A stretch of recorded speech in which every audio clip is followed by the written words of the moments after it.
Good evening. It's Tuesday, May 12th. Just to let you know, once again, the distance in time between me recording and when it actually gets uploaded. It is just raw video, but I'm a couple days ahead on purpose. It takes the pressure off me having to record every day if necessary.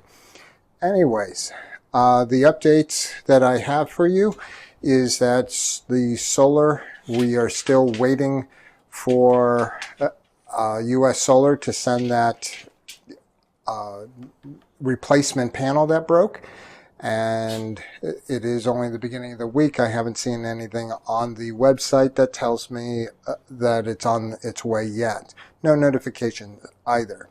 The reason why we're staring at the Jackery units is because on the front panel here, there are 3 plugs.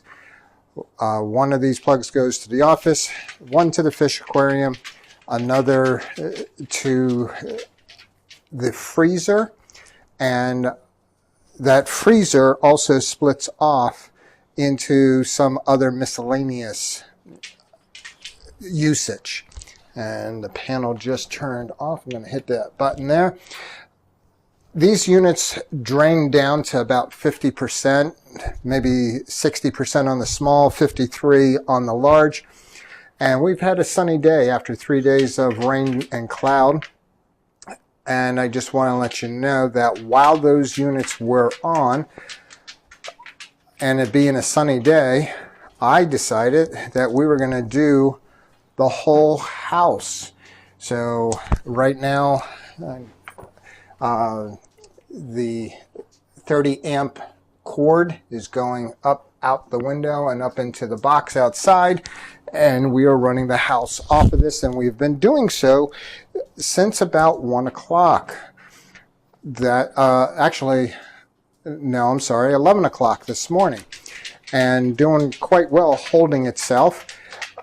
The demand on the electricity, the output on these units, was as high as 2,300 watts at one point, over that, and the input was 3,800. Remember, I'm set up to have a max of 5,000 between the 2 500X Jackery panels that generates 1,000 watts, and then the U.S. Solar is supposed to generate another 4,000 minus the one panel that's damaged.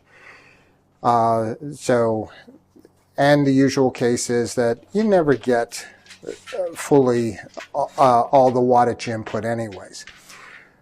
But the fact that we are running the house and it's been all day today, well, a good number of hours so forth, and it keeps fluctuating between 100% charge and 99% charge, and turning off the input, which means if it goes down to 0 watts in, that means it's wasted free electricity.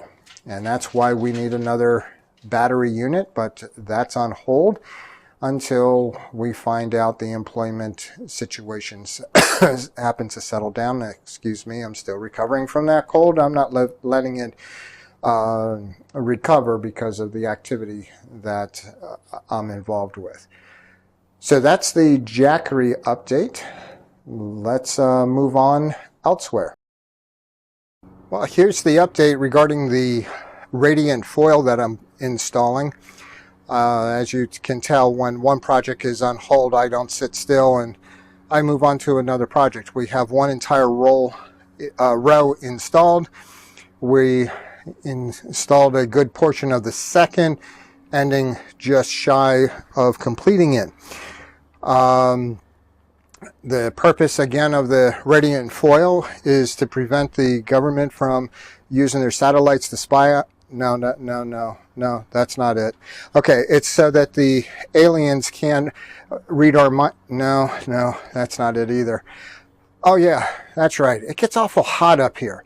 Supposedly this foil is supposed to concentrate the heat to be down inside between the foil and the rafters, or the roof basically, and eventually it'll be up to near, but not including, where it's supposed to be vented out. So it's supposed to direct without allowing the heat to build up in the attic, which makes it so suffocating.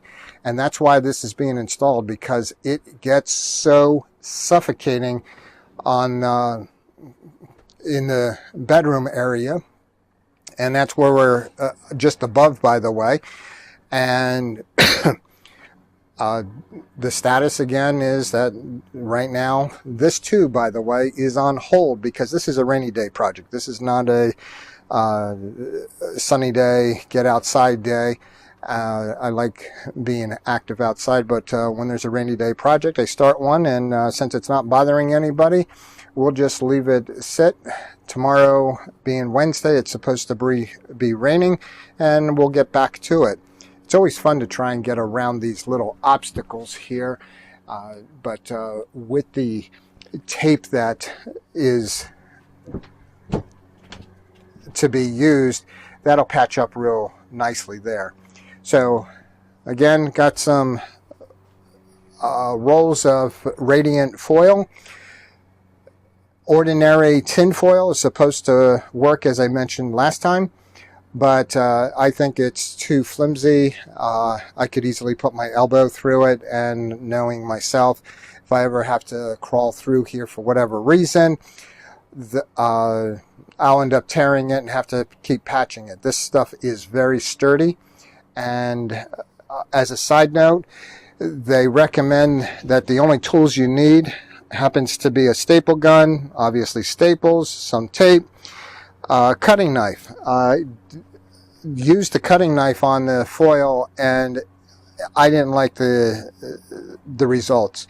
I recommend that a nice pair of scissors. Probably, I don't know what damage it's going to happen to the scissors, but it cut real nicely with the ordinary scissors, and we'll leave it at that. All right, so that's this update, and I have one more. And here we are inside the fenced-in area of what has grown to be what you might think is a overwhelming, just simple garden area. But here in South Central PA, the ground is very clay-like. Not just like, it is clay. You dig a few inches down and you hit clay. So digging up the ground and hauling in all kinds of stuff for this, we decided to do raised beds instead. And we have 20 metal beds. On top of that, we have some basket bags, I guess you could say, a number of those as well. There's a couple leftover wooden boxes. That's what we used to use, is those wooden boxes. And there was 20 of those, and then they slowly got replaced with the metal boxes. And it just so happened that as I was replacing them with the metal, I ended up with squeezing in a couple rows, 5 metal boxes, and that kind of left 2 wooden boxes left over.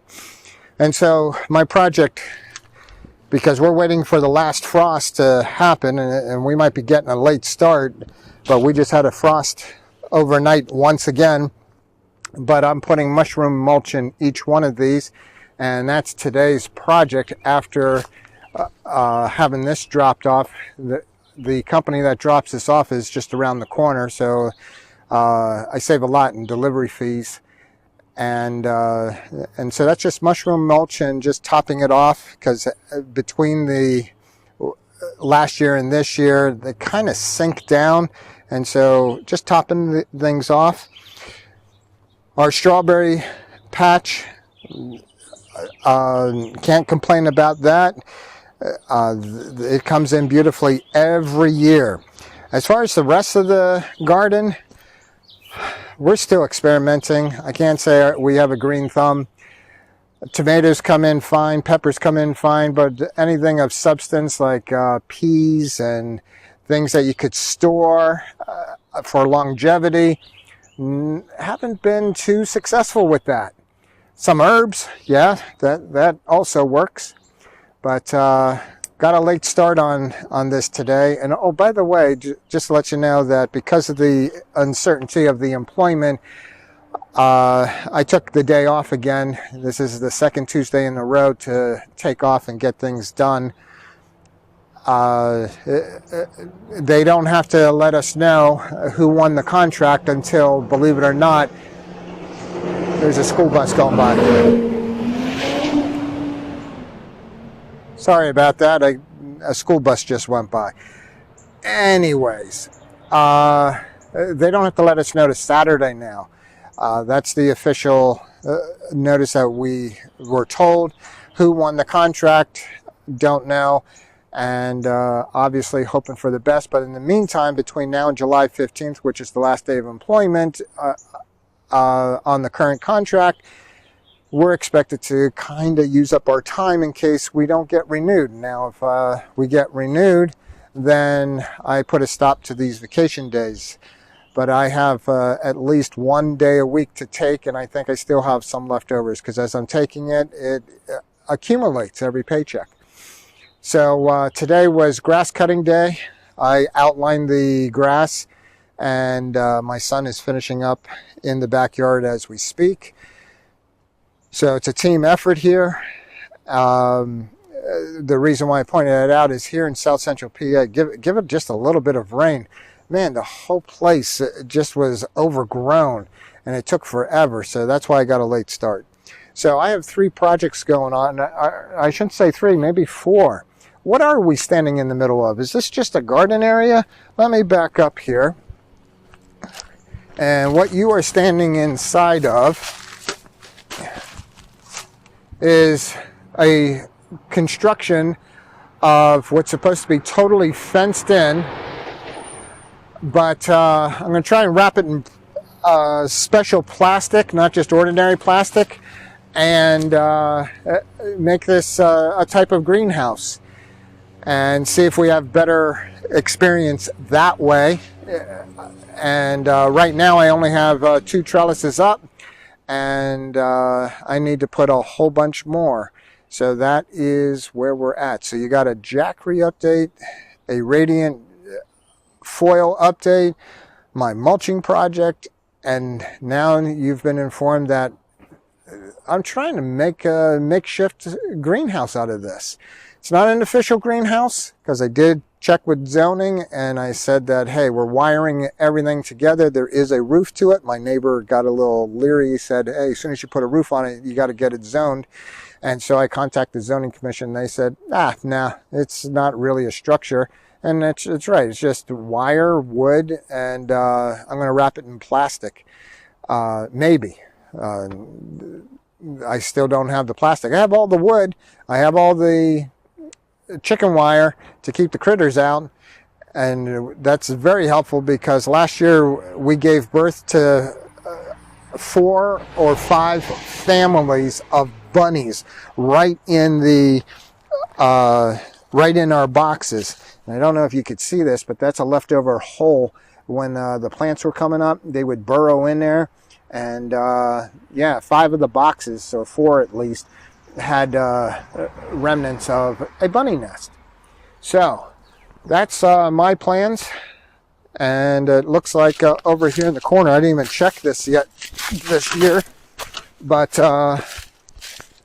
we got some good going onions here. How about that?